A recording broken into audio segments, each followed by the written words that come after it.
नमस्कार. 4 मे रोजी पश्चिम बंगाल विधानसभा निवडणुकीचे निकाल लागले आणि त्यानंतर जे काही घडलंय ना ते खरोखरच अभूतपूर्व आहे. आजच्या या विशेष विश्लेषणात आपण याच अत्यंत गुंतागुंतीच्या राजकीय आणि घटनात्मक पेचप्रसंगाची उकल करणार आहोत. हा फक्त एका राज्याचा प्रश्न राहिलेला नाहीये, तर हा एक मोठा ऐतिहासिक संघर्ष बनलाय. तर नेमकं काय घडतंय हे अगदी पुराव्यांसकट समजून घेऊया. आता सुरुवातीलाच हा आकडा बघा, 100. 15 वर्ष सत्तेत असलेल्या तृणमूल काँग्रेसला म्हणजेच टीएमसीला यावेळी 100 जागांचा आकडाही पार करता आलेला नाही. दुसरीकडे भाजपने स्पष्ट बहुमत मिळवलंय, पण सर्वात मोठा धक्का म्हणजे स्वतः मुख्यमंत्री ममता बॅनर्जी यांचा त्यांच्याच बालेकिल्ल्यात म्हणजेच भवानीपूरमध्ये झालेला पराभव. आणि खरं सांगायचे तर याच पराभवातून या संपूर्ण राजकीय नाट्याला सुरुवात झालीय. आज आपण 4 मुख्य मुद्द्यांवरून ही संपूर्ण परिस्थिती समजून घेणार आहोत. एक म्हणजे निकाल आणि मुख्यमंत्र्यांचा नकार. दुसरं म्हणजे करण्यात आलेले अत्यंत गंभीर आरोप. तिसरं म्हणजे आपलं संविधान यावर काय सांगतं. आणि चौथं, प्रत्यक्ष जमिनीवरची भीषण परिस्थिती. तर वळूया आपल्या पहिल्या भागाकडे, निकाल आणि नकार. ही कोंडी नेमकी कशी फुटली ते पाहूया. आता हा घटनाक्रम नीट समजून घ्या, कारण इथे वेळ खूप कमी आहे. 4 मे रोजी निकाल जाहीर झाले. लगेच दुसऱ्या दिवशी म्हणजे 5 मे रोजी मुख्यमंत्र्यांनी प्रेस कॉन्फरन्स घेतली. आता अडचण कुठे माहितीये? 7 मेला सध्याच्या विधानसभेचा कार्यकाळ संपतोय आणि 9 मे रोजी नव्या मुख्यमंत्र्यांचा शपथविधी होणं अपेक्षित आहे. म्हणजे विचार करा, घड्याळाची टिकटिक सुरू आहे आणि तोडगा काढण्यासाठी वेळ अगदीच मर्यादित आहे. निकाल लागल्यानंतर ममता बॅनर्जी यांनी जी भूमिका घेतली ती खरोखरच धक्कादायक होती. त्या स्पष्ट म्हणाल्या, मी राजीनामा देणार नाही, कारण माझा पराभव झालेलाच नाहीये. ते अधिकृतपणे आम्हाला हरवू शकतील, पण नैतिकदृष्ट्या ही निवडणूक आम्हीच जिंकलोय. हे विधान बघा, हा निव्वळ राजकीय दावा नाहीये, तर निकालांना दिलेले एक थेट आव्हान आहे. आणि फक्त नकार देऊन त्या थांबल्या नाहीत. टीएमसीने निवडणूक आयोग आणि भाजपवर अत्यंत गंभीर आरोपांची अक्षरशः सरबत्ती केली आहे. म्हणजे SIR अंतर्गत तब्बल 90 लाख मतं वगळण्यात आल्याचा दावा आहे. पहिल्याच फेरीनंतर भाजपने विजयाचे दावे केले, CRPFचा गैरवापर केला, पोलिसांच्या घाऊक बदल्या केल्या, असे अनेक आरोप आहेत. शिवाय टीएमसीच्या बूथ एजंट्सना मारहाण आणि मतमोजणी केंद्र हायजॅक करून CCTV बंद केल्याचाही आरोप आहे.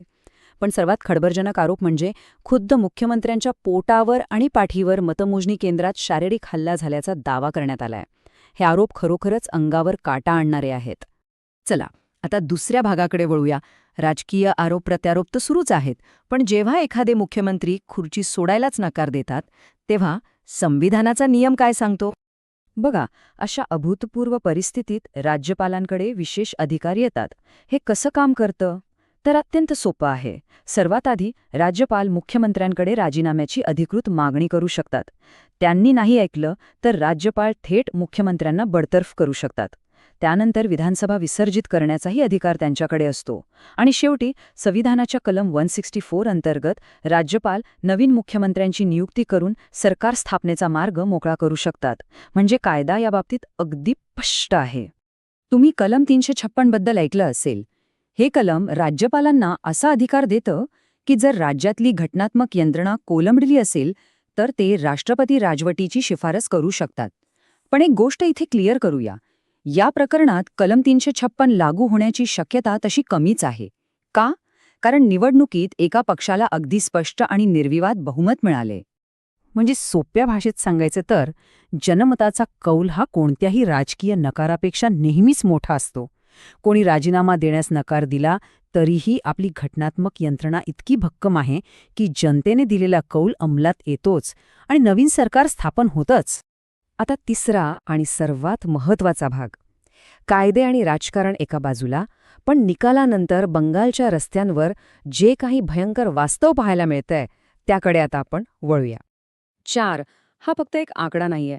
निवडणूक संपल्यानंतर अवघ्या 24 तासात पश्चिम बंगालमध्ये उसळलेल्या राजकीय हिंसाचारात 4 जणांना आपला जीव गमवावा लागलाय. विचार करा, 24 तासात 4 खून. ही परिस्थिती किती भयानक आणि गंभीर आहे याची यावरून आपल्याला कल्पना येते. आणि या हिंसाचारावरून दोन्ही बाजूंनी दावे केले जात आहेत. भाजपचं म्हणणं आहे की उत्तर 24 परगणामधल्या न्यू टाउन आणि हावडाच्या उद्यान नारायणपूरमध्ये त्यांच्या 2 कार्यकर्त्यांची हत्या झाली आहे. तर दुसरीकडे टीएमसीचा दावा आहे की कोलकातामधील बेलेघाटा आणि बीरभूमच्या नानूरमध्ये त्यांच्या 2 कार्यकर्त्यांना मारण्यात आलंय. म्हणजे दोन्ही बाजूंचे दावे पाहिले तर जमिनीवरचा हा संघर्ष किती रक्तरंजित आहे हे स्पष्ट होतं. बरं, हा हिंसाचार फक्त हत्यांपुरतं मर्यादित राहिलेला नाहीये. त्याचे 2 वेगवेगळे आणि तितकेच भयानक पैलू आहेत. एकीकडे जे कायदा आणि सुव्यवस्था राखतात, त्या पोलिसांवर आणि केंद्रीय दलांवरच सशस्त्र हल्ले झालेत, ज्यामध्ये संदेशखाली इथे 5 जवान जखमी झाले आहेत. तर दुसरीकडे ठिकठिकाणी मालमत्तेची प्रचंड नासधूस आणि जाळपोळ सुरू आहे. मालमत्तेचं कसं नुकसान होतं याची काही उदाहरणं बघा. कोलकाताच्या न्यू मार्केटमध्ये एका जमावाने अक्षरशः बुलडोजर आणून टीएमसीचं कार्यालय पाडल्याचा आरोप आहे. अभिषेक बॅनर्जी यांच्या कार्यालयावर हल्ला झालाय. मुर्शिदाबादमध्ये चक्क रशियन क्रांतिकारक लेनिन यांच्या पुतळ्याची तोडफोड करण्यात आली. आणि जगतपल्लवपूरमध्ये टीएमसीच्या कार्यालयाला आग लावण्यात आली आहे, ज्याचा थेट आरोप भाजप समर्थकांवर आहे. ह्या सगळ्या प्रकारामुळे संपूर्ण राज्यात प्रचंड भीतीचं आणि अस्थिरतेचं वातावरण आहे. तर ह्या सगळ्या अभूतपूर्व राजकीय आणि घटनात्मक गोंधळात आपण एका अत्यंत महत्त्वाच्या प्रश्नापाशी येऊन थांबतो. मुख्यमंत्र्यांच्या नकारामुळे निर्माण झालेला हा कायदेशीर गुंता सोडवण्यासाठी राज्यपाल त्यांच्या अधिकारांचा वापर कधी आणि कसा करणार? आणि त्याहूनही मोठा आणि महत्त्वाचा प्रश्न म्हणजे बंगालच्या रस्त्यांवर सुरू असलेला हा रक्तरंजित हिंसाचार अखेर कधी थांबणार?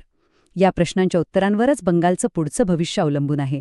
आजच्या विश्लेषणात आपण इथेच थांबूया.